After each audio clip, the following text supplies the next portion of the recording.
اعوذ باللہ من الشیطان الرجیم بسم اللہ الرحمن الرحیم رب اشرح لی صدری ویسر لی امری واحلل عقدۃ من لسانی یفقہوا قولی۔ لایانی باتوں سے بچنا۔ حضرت عقبہ بن عامر رضی اللہ تعالی عنہ فرماتے ہیں، میں نے عرض کیا یا رسول اللہ، نجات حاصل کرنے کا طریقہ کیا ہے؟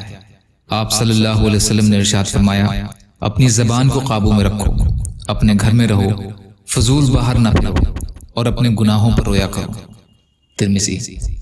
فائدہ: اپنی زبان کو قابو میں رکھنے کا مطلب یہ ہے کہ اس کا غلط استعمال نہ ہو، مثلا غیبت کرنا، چغلی کھانا، بیہودہ باتیں کرنا، بلا ضرورت بولنا، بغیر احتیاط کے ہر قسم کی باتیں کرنا، بے حیائی کی باتیں کرنا، لڑائی جھگڑا کرنا، گالی دینا، انسان یا جانور پر لعنت کرنا، شعر و شاعری میں ہر وقت لگے رہنا، مذاق اڑانا، راز ظاہر کرنا، جھوٹا وعدہ کرنا، جھوٹی قسمیں کھانا، دو رنگ کی باتیں کرنا، بلا وجہ کسی کی تعریف کرنا اور بلا وجہ سوال کرنا، یہ ساری باتیں زبان کے غلط استعمال میں آتی ہیں۔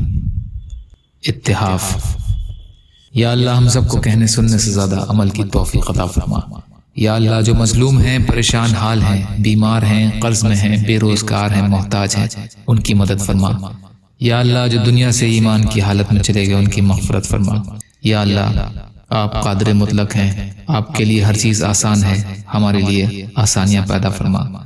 یا اللہ اپنے حلال میں سے دے دیجئے، اپنے حرام سے بچائیے، اپنے غیر سے بے نیاز کر دیجئے، برحمتک یا ارحم الراحمین۔